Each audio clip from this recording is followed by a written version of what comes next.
Bless the Lord, oh my soul, oh my soul, worship His holy name. Sing like never before, oh my soul, I worship Your holy name.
And you're slow to wait. Your name is great in your heart. Kumanta ng bagong awit at kay Yahweh ay ialay, pagkat mga ginawa niya ay kahanga-hangang tunay. Sa sariling lakas niya ay kabanalan niyang taglay, walang hirap na natamo itong hangad na tagumpay. Ang tagumpay ni Yahweh, siya na rin ang naghayag, sa harap ng mga bansay na hayag ang pagliligtas. Ang pangako sa Israel lubos niyang tinutupad. Tapat siya sa kanila at ang pag-ibig ay wagas. Ang tagumpay ng ating Diyos kahit saan ay nahayag. Magkaingay na may galak, lahat ng nasa daigdig. Si Yahweh ay buong galak na purihin sa pag-awit. Sa saliw ng mga lira kayong lahat ay umawit, at si Yahweh ay purihin sa ating mga tugtugin. Tugtugin din ang trumpeta na kasaliw ang tambuli. Magkaingay sa harapan ni Yahweh na ating hari. Mag-ingay ka, karagatan, at lahat ng lumalangoy. Umawit ang buong mundo at lahat ng naroroon. Umugong sa palakpakan pati yaong karagatan. Umawit ding nagagalak ang lahat ng kabundukan. Si Yahweh ay dumarating. Maghahari sa daigdig, taglay niya ay katarungan at paghatol na matuwid.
Praise Him.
Tayo po'y manalangin. Panginoon, maraming salamat po sa nagdaan na linggo at na tinulungan mo po kami na makaraos sa aming mga gawain, Panginoon. At tunay nga po na napakabuti mo, O Diyos, at patuloy niyo po kaming kinagabayan at iniingatan sa lahat ng aming mga gagawin. Panginoon, hiling po namin na patuloy po kaming turuan at ilagay sa tama ang aming mga desisyon sa lahat ng aming mga gawain, Panginoon. At patuloy niyo po kaming gabayan, pati po ang aming mga mahal sa buhay. Panginoon, dalangin po namin na ang message po ng ngayong Sunday ay may sa buhay po namin at may sa puso namin. Maraming salamat po. Patuloy niyo po kaming samahan sa buong service. Maraming salamat. In Jesus' name we pray. Amen. Para sa panalangin ng pagsisisi, ito ang sinasabi sa awit, Kabanata 86, talata 4 hanggang 5. Panginoon, lingkod mo'y dulutan ng galak, pagkat sa iyong kaluluwa'y tumatawag. Mapagpatawad ka at napakabuti sa dumadalangin at sa nagsisisi, ang iyong pag-ibig ay mananatili. Para po sa ating pansariling pangumpisan at pagsisisi, tayo po ay sama-samang yumuko at tayo po ay magpahayag ng ating mga kasalanan sa harapan ng ating banal na Diyos at maging ating mga kasalanan na nagawa sa ating kapwa. Tayo po ay manalangin habang pinapakinggan po natin ang malumanay na tugtugin.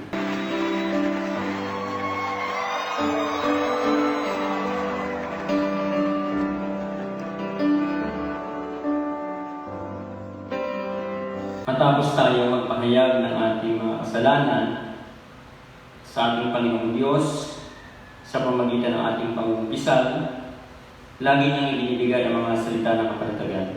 Paalala sa Tito, Kabanata 3, talata 4 hanggang 5, ngunit nang mahayag sa atin ang kabutihan at pag-ibig ng Diyos na ating tagapagligtas, iniligtas niya tayo hindi dahil sa ating mabubuting gawa, kundi dahil sa kanyang habag sa atin. Sa pangalan ni Jesucristo, tayo pinatawad na. Purihin ang Diyos. Amen.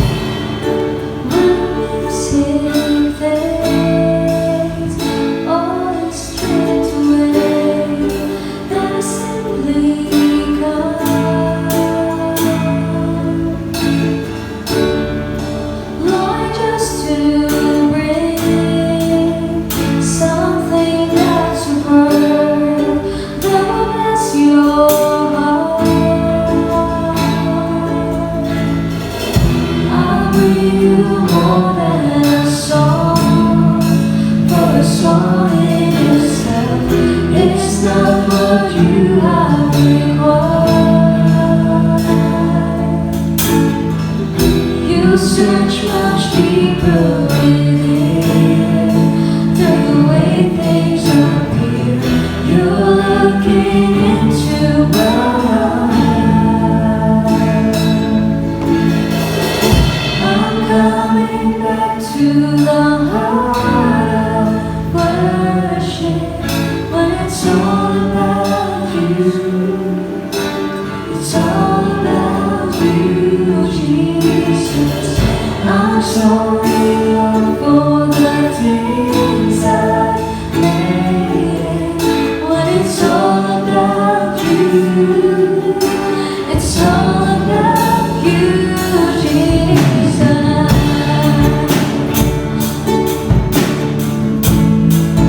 Worship you, Lord King. Praise you.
The more I love you,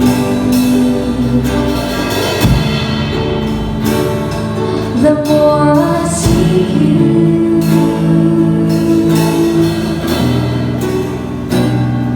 the more I find you, the more I find you, the more I love you. I wanna sit at your feet, drink from the cup in your hand, lay back against you and breathe, feel your heartbeat. This love is so deep, it's more than I can stand. I'm melting your peace, it's overwhelming.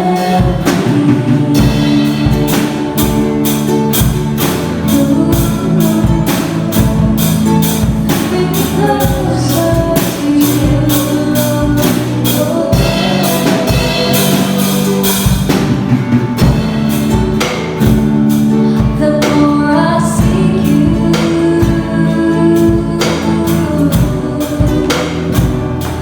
the more I find you, the more I find you, the more I love you. I wanna sit at your feet, drink from the cup in your hand, lay back against you and breathe, feel your heartbeat.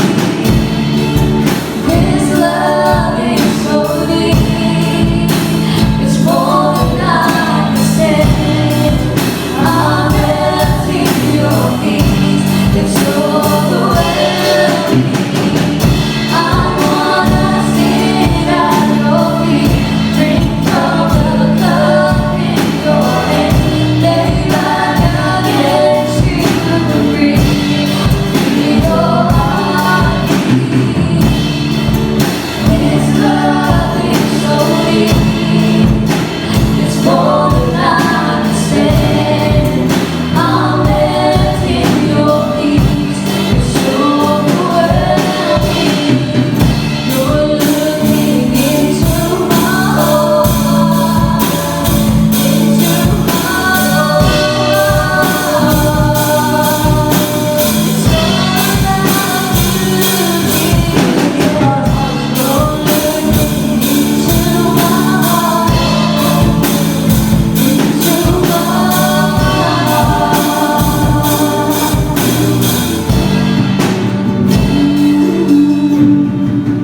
You're looking into my heart, into my heart.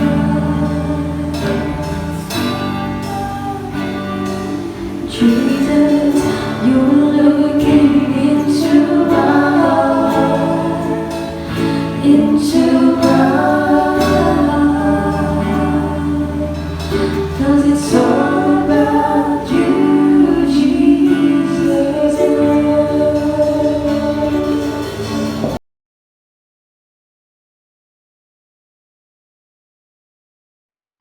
Ang pagbasa mula sa banal na kasulatan matatagpuan sa Lumang Tipan, sa Aklat ng Kawikaan, Kabanata 31, talata 10 hanggang 31.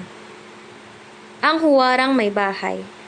Mahirap makakita ng mabuting asawa, higit sa mamahaling alahas ang kanyang halaga. Lubos ang tiwala ng kanyang asawa at saganang pakinabang ang makakamit niya. Pinaglilingkuran niya ang asawa habang sila'y nabubuhay.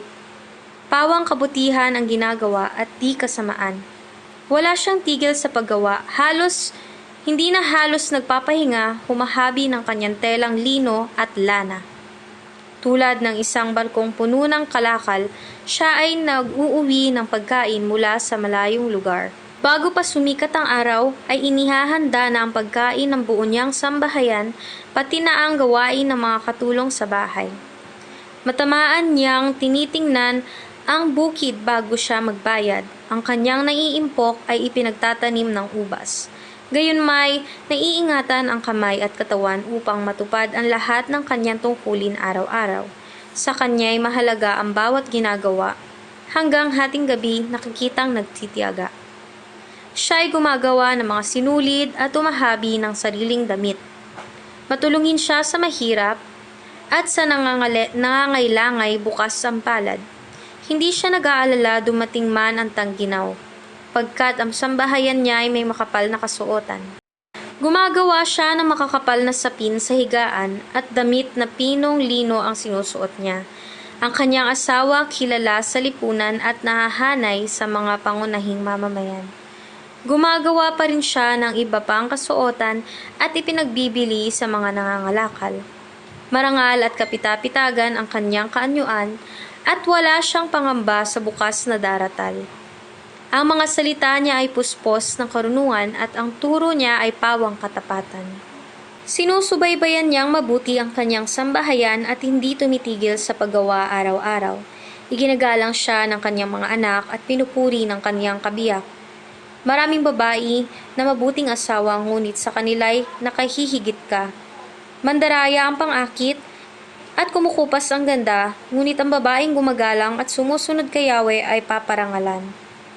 Ibigay sa kanya ang lahat ng parangal, karapat-dapat siya sa papuri ng bayan. Ikalawang pagbasa na matatagpuan sa Bagong Tipan, sa Aklat ng Mga Gawa, Kabanata 10, talata 44 hanggang 48. Ipinagkaloob ang Espiritu Santo sa mga hentil. Nagsasalita pa si Pedro nang bumaba ang Espiritu Santo sa lahat ng mga nakikinig.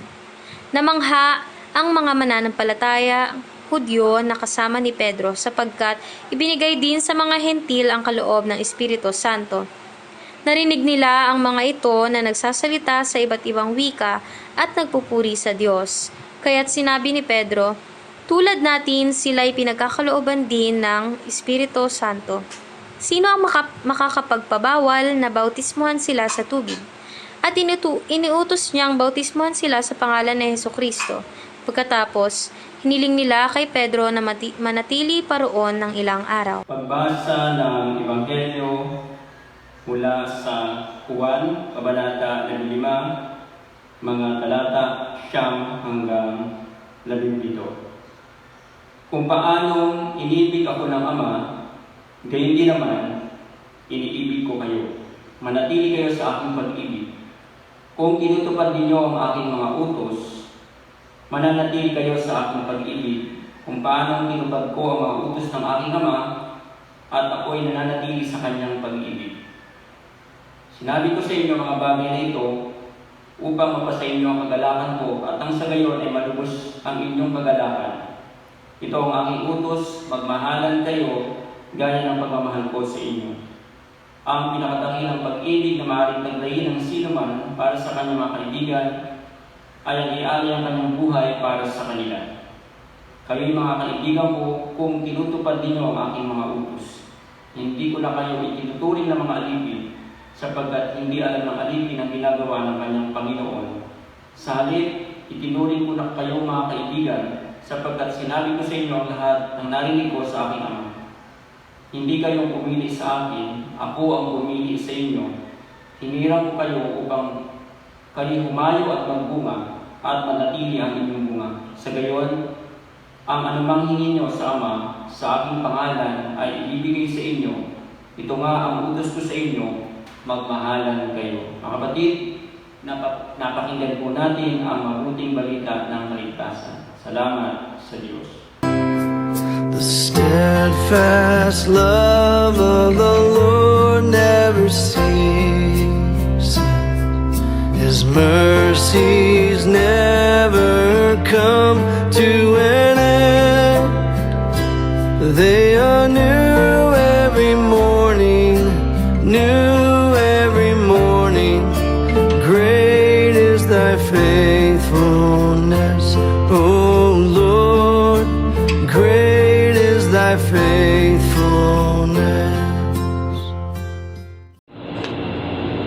Magandang umaga po sa ating lahat at salamat sa araw na to na ako ay napagbigyan ng pagkakataon na mag-share o magbigay mensahe para sa ating mga nanay. Ang aking mensahe ay nanggagaling po sa Genesis chapter 3 verse 20. The man called his wife's name Eve, because she was the mother of all. When Jesus therefore saw his mother, and the disciples standing by, whom he loved, he said unto his mother, Woman, behold thy son. Then said he to the disciple, Behold thy mother.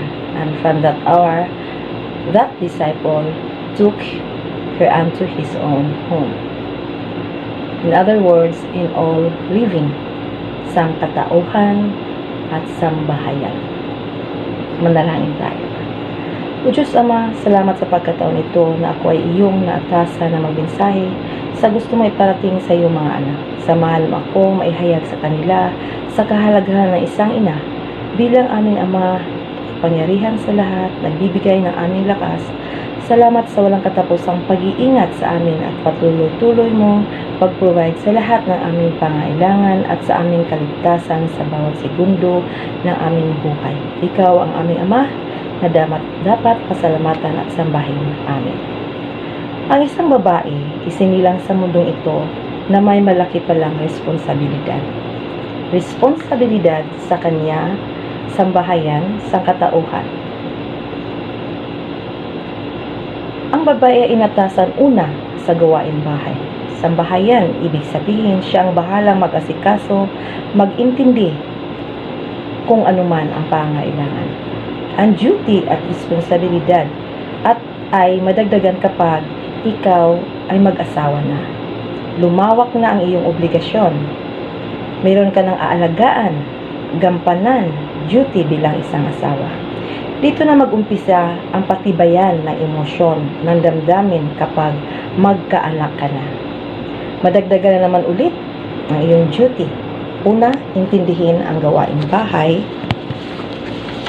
Kapailangan ng iyong sambahayan, ikaw ang mag-check kung ano wala, kung ano ang wala, kung ano ang babayaran, kung ano ang kulang.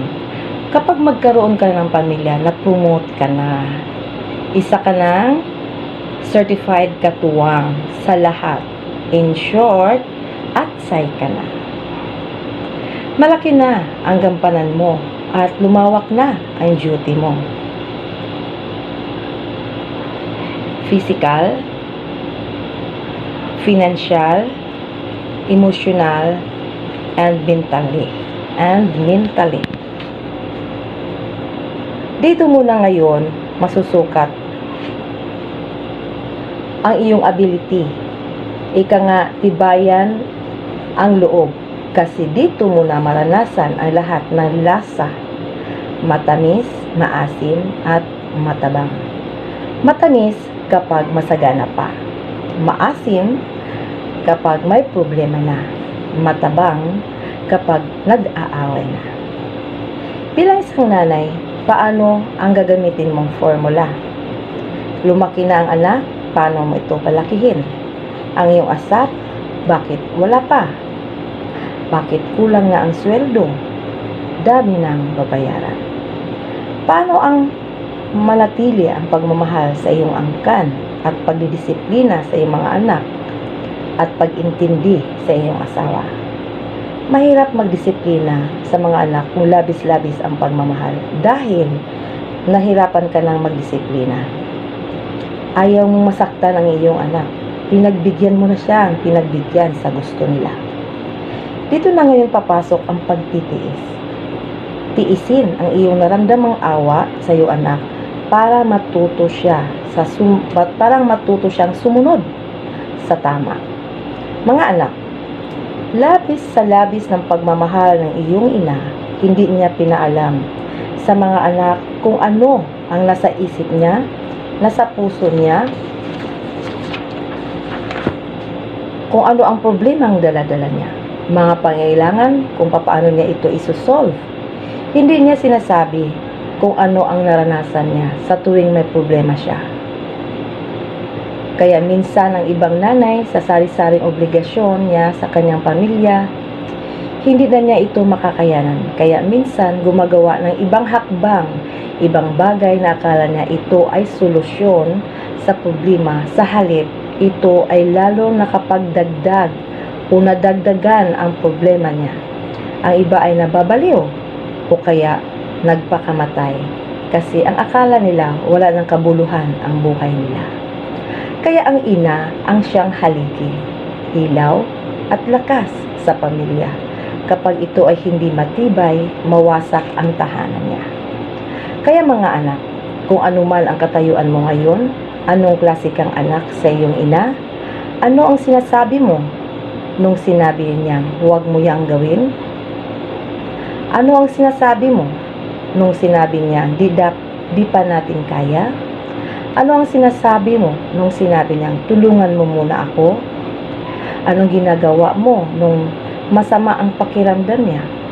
Nung may alam ka at narinig mo siya, mali, pinagtawanan mo siya kasi mataas noong mong dahil sa mas magaling ka. Noong sinabi niya na tama na yan, tigilan mo na yan. Anong sinasabi mo? Di mo alam at naramdaman ng isang ina sa bawat kilos mo na siya ay masaya at malungkot. Ang importante at mahalaga sa isang ina ay maramdaman niya na siya ay mahalaga at minahal ng kanyang mga minahal sa pamilya. Ipadama natin ang pagmamahal sa ating mga ina dahil malaki ang ibinubuhos niyang pagmamahal at pagpahalaga sa ating lahat.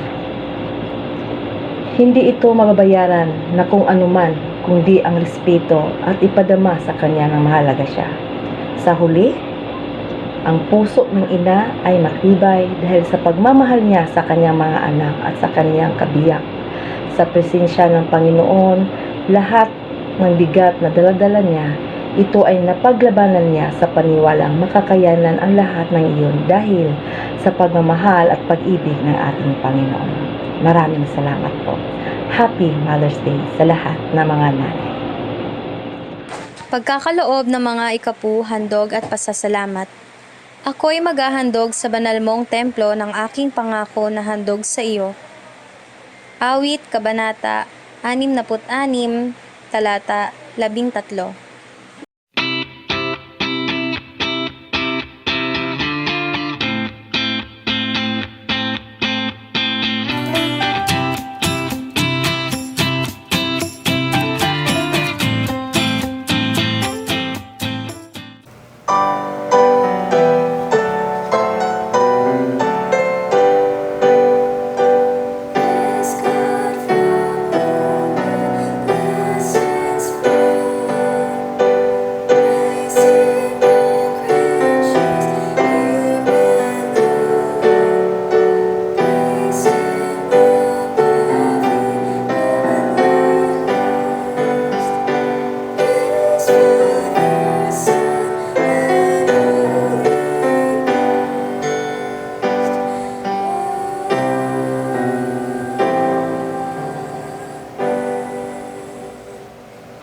Mapagbiyaya namin Diyos Ama.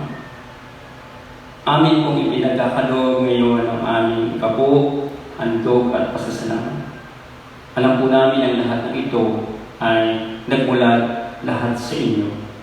Panginoon, tunay po na kami ay nagbabalik ang lahat ng ito upang ito ay makatugon sa pangangailangan ng Iglesia at sa mga gawain sa lugar na ito. Tunay, Panginoon, na kayo ang magpala muli sa aming lahat at kayo ang magbalik ng lahat ng ito para sa amin. Ito po ang aming panalangin sa pangalan ni Jesus. Amen.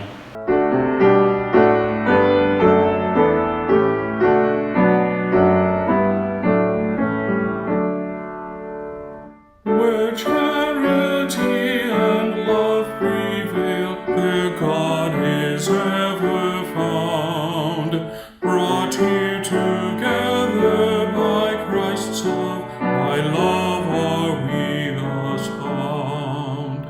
With grateful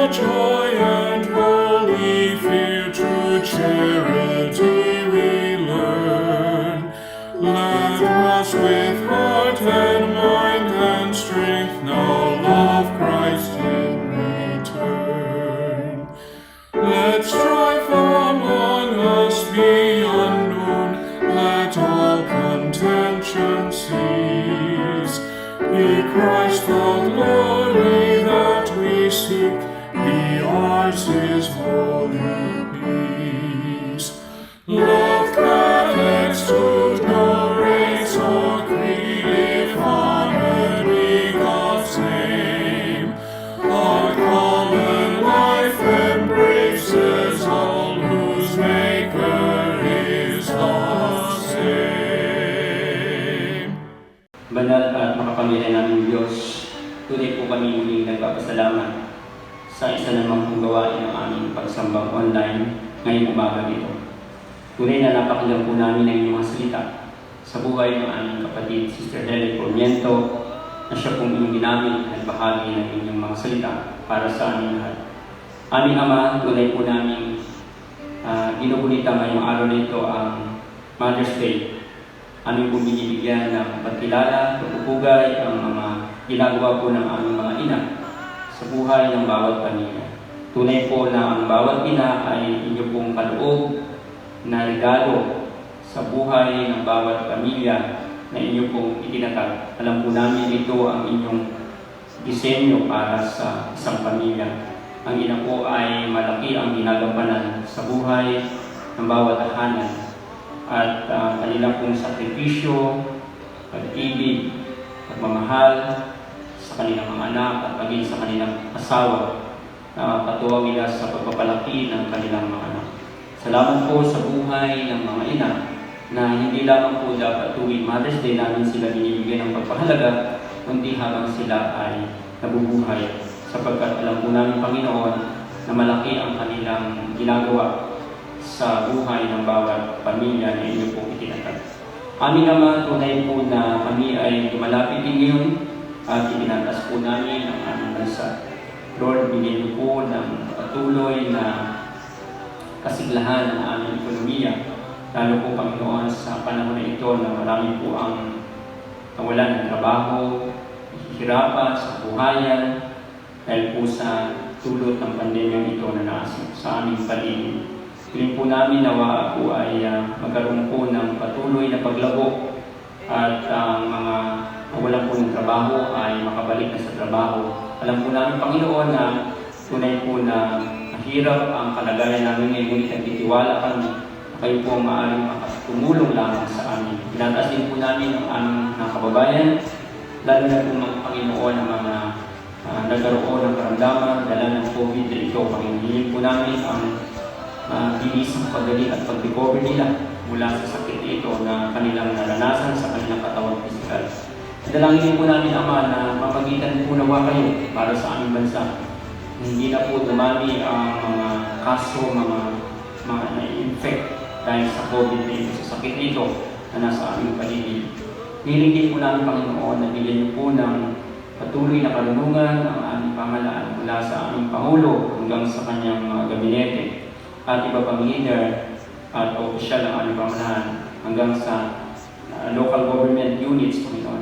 Dalangin po namin na maisatuparan po nila ang tamang hakbang para po mapigilan ang pagkakaroon po ng marami pang nahahawa ng sakit dito. Lord, alam po namin na kayo ang dakilang manggagamot ng bawat isa. Huwag niyo na pong hayaan pa na meron pa pong kasakit ang malubha at mauwi po sa kanilang pagkamatay. Hinihin po namin, Panginoon, ang tagumpay ng patagumpayan ng vaccination program ng aming pamahalaan. Huwag po ay dumating na po ang dapat na dumating ng mga vaccines para po ito ay maibigay na po sa mga tao na ito po ay magiging paraan upang napigilan po ang pagdami pa ng mga COVID na ito. Pinadalangin po namin, Panginoon, ang bansang India na alam po namin ay napakarami po ang nagkasakit, namatay, at sila po ngayon ay napakarami po ang na-infect. Pinadalangin po, Panginoon, na marami po nawa ang tumulong sa kanila at may isa po para na rin po ng kanilang pamahalaan ang kaukulang hakbang upang mapigilan pa po ang mga nahahawa ng sakit nito. Ilingin po namin, Panginoon, hindi lamang po sa aming bansa kundi sa buong mundo, Panginoon. Nawa po ay mahinto na po ito. Alam po namin na kayo ang Diyos ng kapangyarihan.